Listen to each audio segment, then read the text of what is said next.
மாணவ செல்வங்களே, உங்கள் அனைவருக்கும் உங்கள் ஐயாவின் வணக்கம். நாம் சென்ற வகுப்பில் மூதுரை என்னும் செய்யுள் பகுதியினை பார்த்தோம். இந்த மூதுரை என்னும் செய்யுள் பகுதியில் ஔவையார் நமக்கு கூறியுள்ள கருத்துக்கள் என்னவென்றால், ஒரு தராசில் ஒரு பக்கம் மன்னனையும் ஒரு நாட்டை ஆளும் அரசனையும் மற்றொரு புறம் குறையில்லாமல் குற்றம் இல்லாமல் கல்வி அறிவு உடையவரையும் வைத்து ஒப்பிட்டு ஆராய்ந்து பார்த்தோம் எனில், மன்னனை விட ஒரு நாட்டின் அரசனை விட கற்றவரே சிறந்தவர் என்பதை பார்த்தோம்.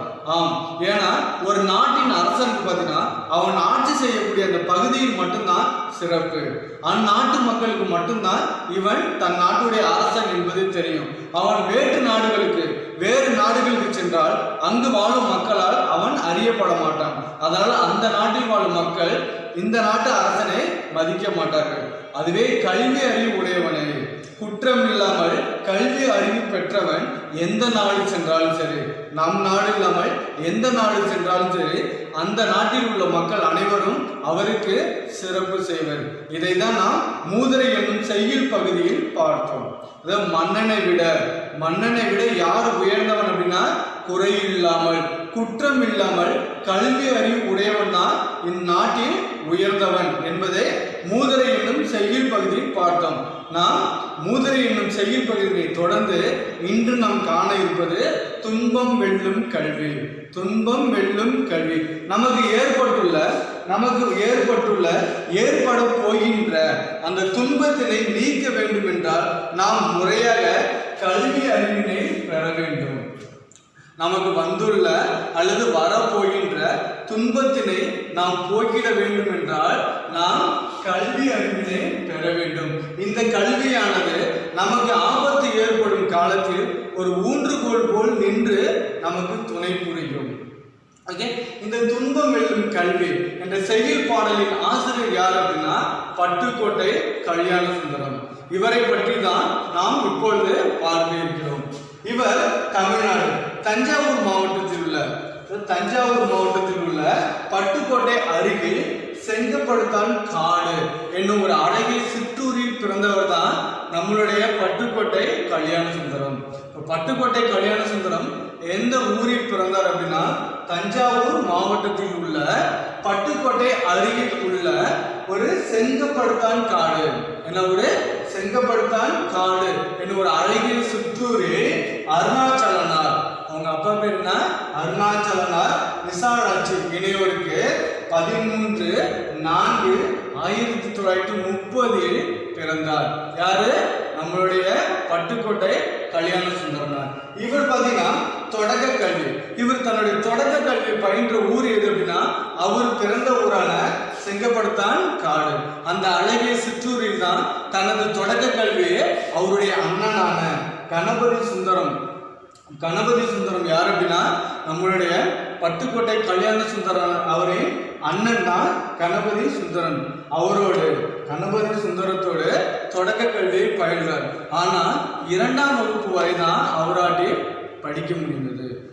நம்மளுடைய கல்யாண சுந்தரம் படித்த வகுப்பு பார்த்தீங்கன்னா 2ஆம் வகுப்பு வரை தான் படித்திருக்கிறார். அது எந்த பள்ளியில் படித்தார் அப்படின்னா, சுந்தரம் பிள்ளை திண்ணை பள்ளிக்கூடம் ஒன்றில் 2ஆம் வகுப்பு வரை படித்தார். இப்போ கல்யாண சுந்தரனார் தன்னுடைய தொடக்க கல்வியை எந்த பள்ளியில் படித்தார் அப்படின்னா, சுந்தரம் பிள்ளை திண்ணை பள்ளிக்கூடம் ஒன்றில் 2ஆம் வகுப்பு வரை படித்தார். பின்பு நாடகத்துறையில் ஏற்பட்ட அந்த ஆர்வம் காரணமாக சக்தி நாடக சபாவில் இணைந்தார். நாடகத்துறையில் ஏற்பட்ட அந்த ஆர்வம், ஒரு விருப்பம் காரணமாக சக்தி நாடக சபாவில் தன்னை இணைத்து கொண்டார். அங்கு ஓஏகே தேவர் என்பவருடன் நெருங்கிய நட்புறவு ஏற்பட்டது. கல்யாண சுந்தரனாருக்கு நெருங்கிய நண்பர் யார் அப்படின்னா, ஓஏகே தேவர். அவருடைய நெருங்கிய நட்புறவு ஏற்பட்டது.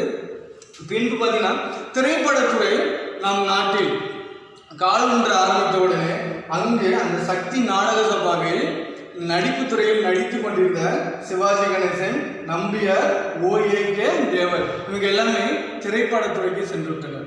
அதாவது நடிப்பு துறையான திரைப்படத்துறைக்கு சென்று விட்டனர்.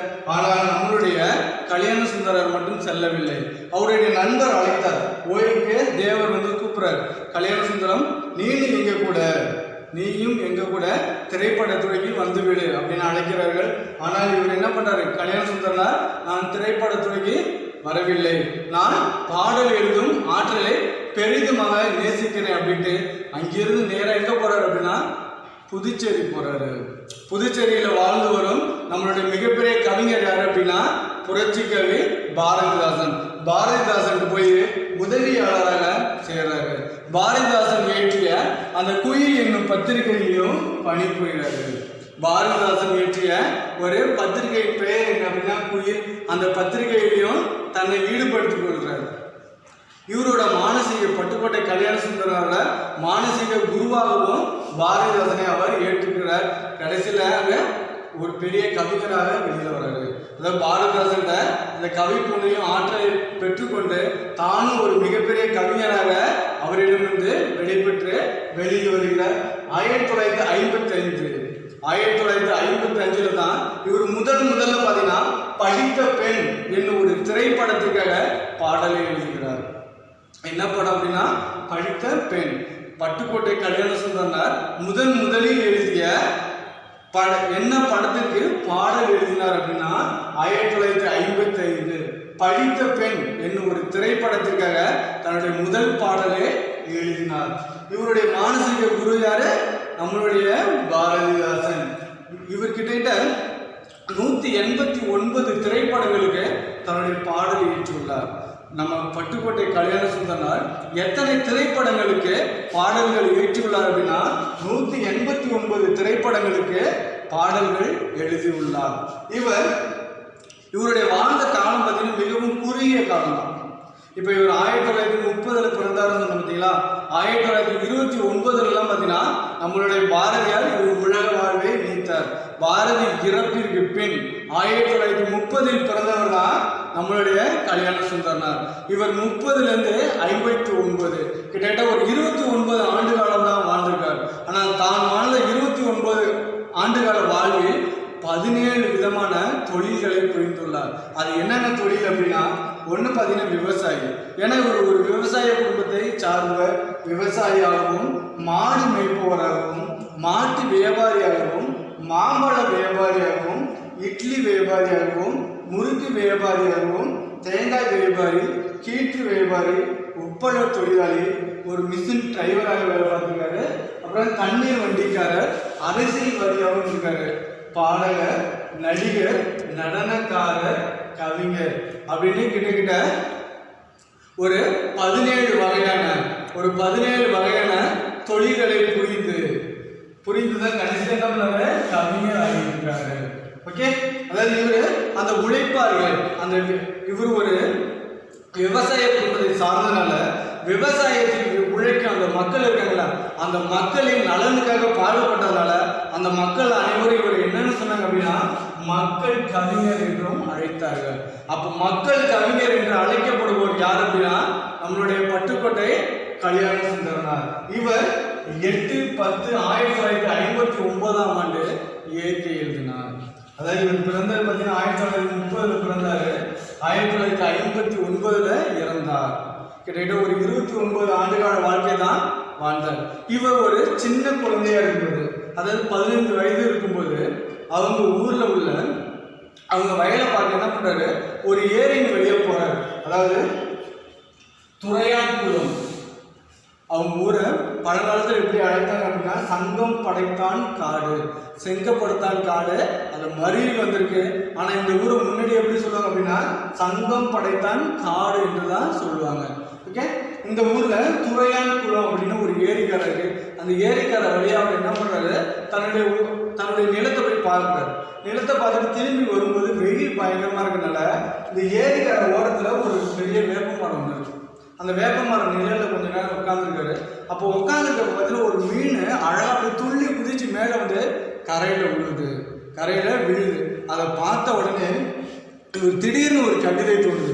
என்ன அப்படின்னா, ஓடிப்போ ஓடிப்போ கெண்டை குஞ்சு, ஓடிப்போ கெண்டை குஞ்சு, கரையோரத்தில் மேயாதே கெண்டை குஞ்சு.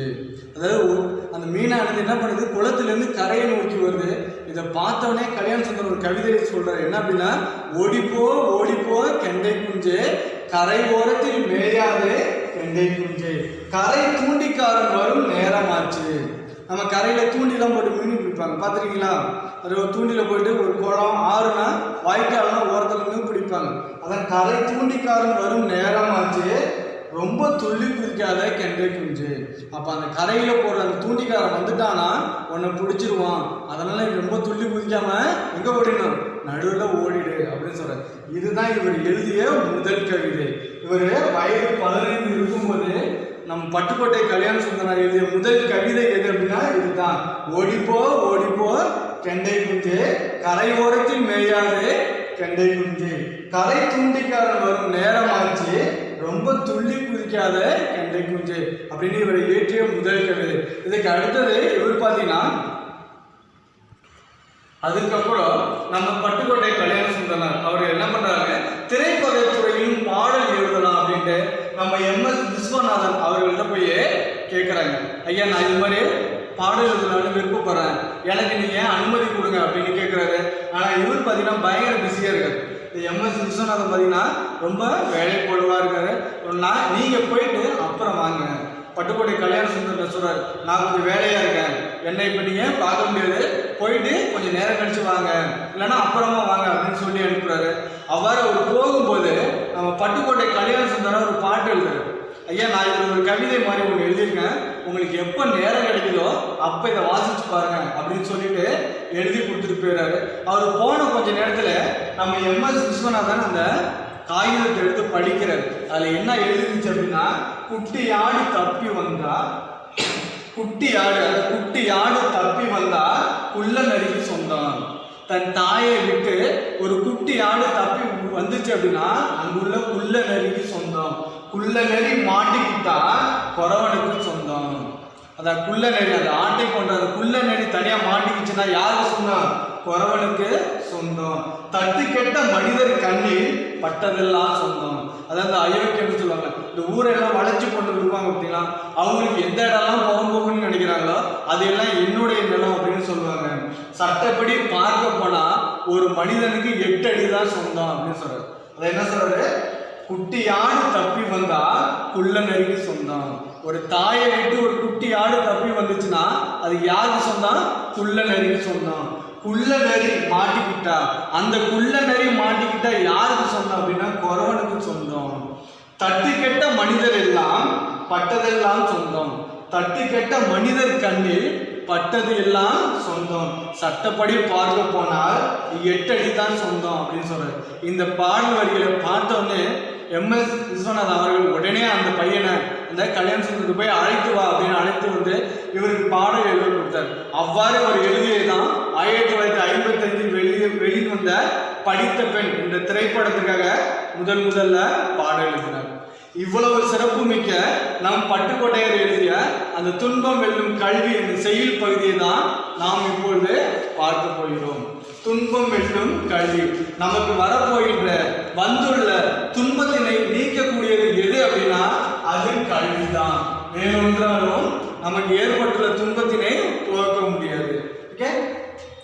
ஏட்டி படித்ததோடு இருந்து விடாது, ஏன் படித்தோம் என்பதையும் மறந்து விடாது, நாட்டின் நெறி தவறி நடந்து விடாது, நம் நல்லவர்கள் தூற்றும்படி வளர்ந்து விடாது, மூத்தோர் சொல் வார்த்தைகளை மீறக்கூடாது, பண்பு முறைகளிலும் மொழிகளிலும் மாறக்கூடாது, மாற்றார் கைப்பொருளை நம்பி வாழக்கூடாது, தன் மானமில்லா கோலையுடன் சேரக்கூடாது, துன்பத்தை வெல்லும் கல்வி கன்றிட வேணும், துன்பத்தை வெல்லும் கல்வி கற்றிட வேணும், நீ சோம்பலை கொள்ளும் திறன் பெற்றிட வேணும், வம்பு செய்யும் குணம் இருந்தால் விட்டிட வேணும், அறிவு வளர்ச்சிகளை வான்முகத்தை தொட்டிட வேண்டும், வெற்றி மேல் வெற்றி வர விருது வர பெருமை வர மேதைகள் சொன்னது போல் விளங்கிட வேண்டும், பெற்ற தாயின் புகழும் நீ பிறந்த மண்ணின் புகழும் வற்றாமல் உன்னோடு வாழ்ந்திட வேண்டும்.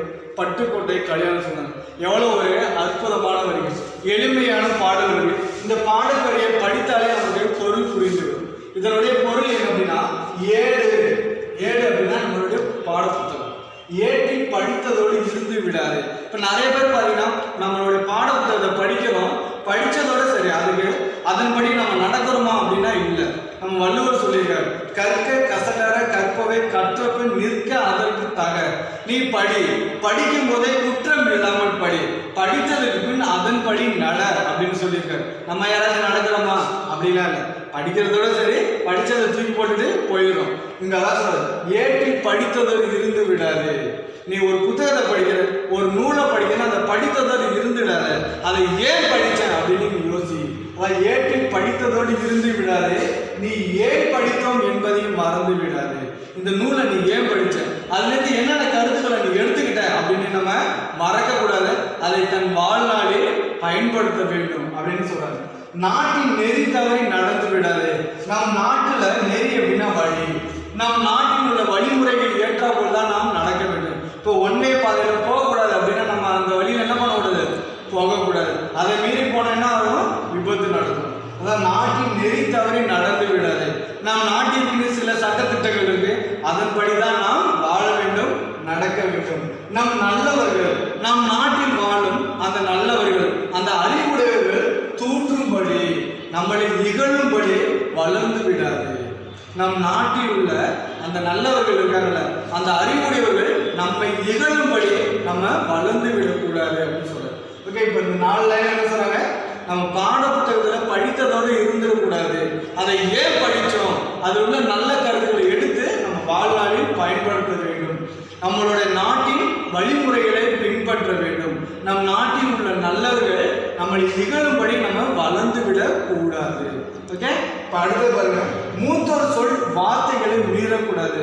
மூத்தோர் அப்படின்னா அறிவுடையவர்கள், அறிவில் சிறந்தவர்கள் சொல்லுகின்ற அந்த வார்த்தைகளை நாம் மீறக்கூடாது. அவர்கள் என்ன சொல்கிறார்களோ அதை நாம் வேத வாக்காக பின்பற்ற வேண்டும். அதான் மூத்தோர் சொல் வார்த்தைகளே மீறக்கூடாது.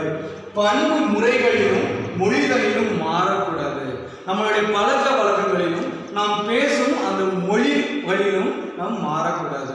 அன்பாக தான் பேச வேண்டும், பணிவாக தான் இருக்க வேண்டும், கோபமாக பேசக்கூடாது. ஓகே, அதான் பண்பு முறைகளிலும் அப்படின்னா நம்ம பழக்க வழக்கங்களிலும், மொழிகளிலும் அப்படின்னா பேசும் முறையிலும் நாம் மாறக்கூடாது. மாற்றார் கழிப்பொருள், மாற்றார் அப்படின்னா மற்றவர். இப்போ இந்த காலத்தில் இப்போ நிறைய பேர் பார்த்தீங்கன்னா தான் வச்சிருக்க பணத்தை செலவு பண்ணுறாங்களோ இல்லையோ, அடுத்தவங்க உள்ள பணத்தை நிறையா செலவு பண்ணுறாங்க. ஆனால் நம்ம அப்படி நம்பி வாழக்கூடாது. மாற்றார் கைப்பொருளை நம்பி வாழக்கூடாது. மற்றவருடைய பொருளை நம்பி நீ வாழாத. தன்மானம் இல்லா, தன்மானம். சிலருக்கு நம்ம எவ்வளவுதான் திட்டினாலும் சரி, ரோசம் என்பதே இருக்காது. சும்மா சும்மா அந்த யாரும் அந்த தீயவர்களோட சேரக்கூடாது அப்படின்னு அம்மா சொல்லுவாங்க. ஆனால் சில குழந்தைகள் பார்த்தீங்கன்னா அவங்க கூட தான் சேரும். அப்போ அவ்வாறு உள்ளவர்களோட நம்ம என்ன பண்ணக்கூடாது, பழகக்கூடாது. அதான் தன்மானம் இல்லா கோழையுடன் சேரக்கூடாது. இப்போ என்ன சொல்லியிருக்காங்க, மூத்தோர் சொற்களை கேட்கணும், மூத்தோர் சொல்களை கேட்கணும், நல்ல பழக்க வழக்கங்களை வைத்திருக்க வேண்டும், பிறருடைய பொருளை நம்பி வாழக்கூடாது, தன்மானம் இல்லா கோழையுடன் நாம் சேரக்கூடாது. அடுத்த பாருங்க, துன்பத்தை வெல்லும் கல்வி கற்றிட வேண்டும்.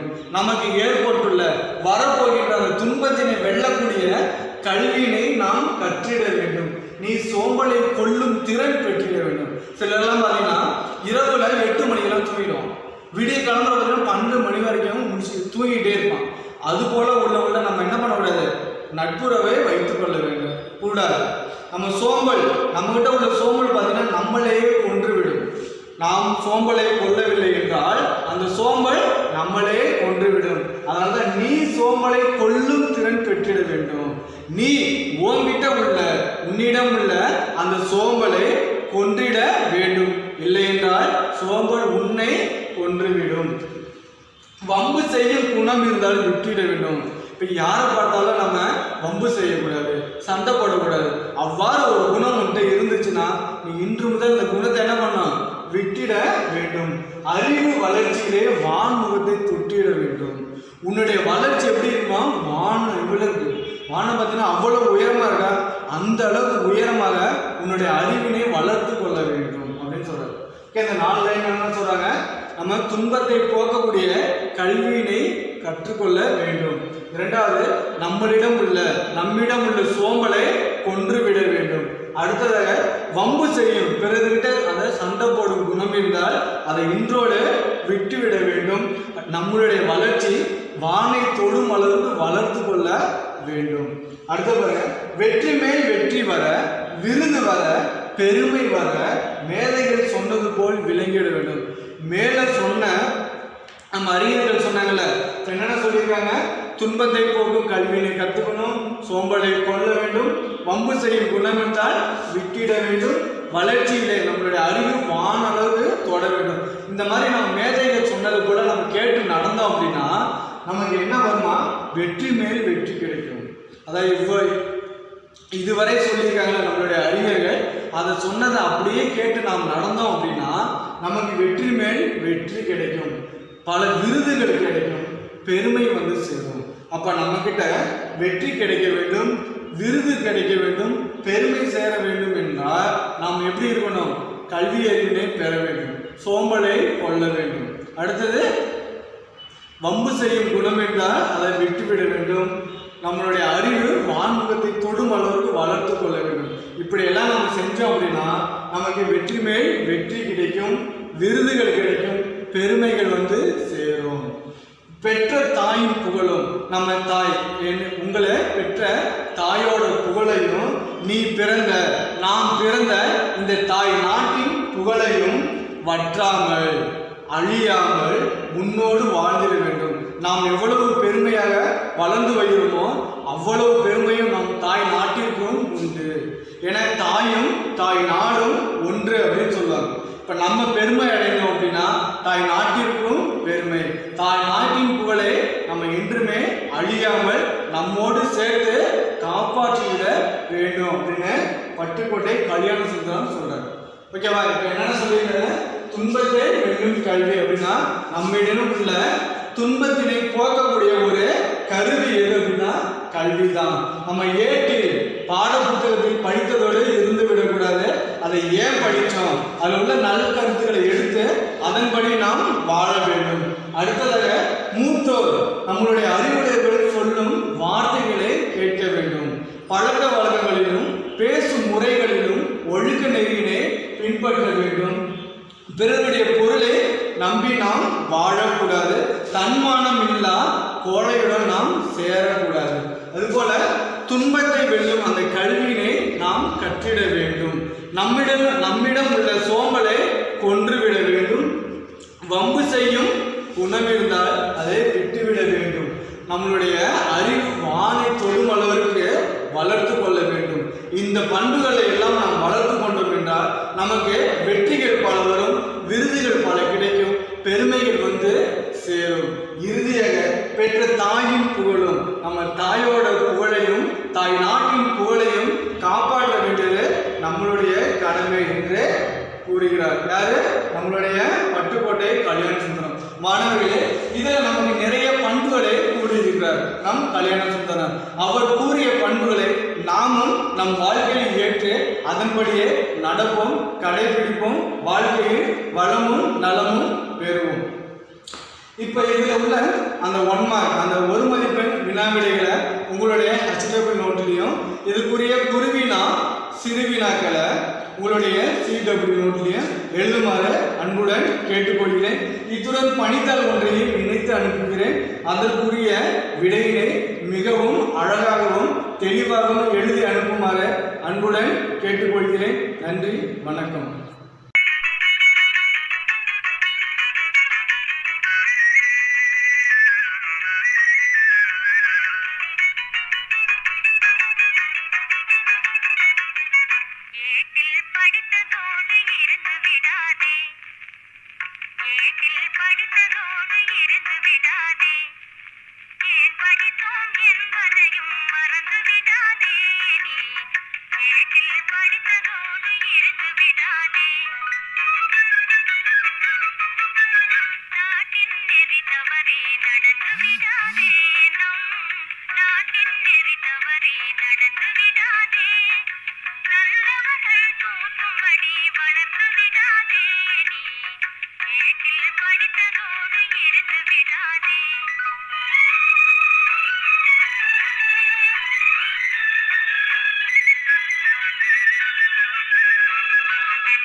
படித்தோம் என்பதையோ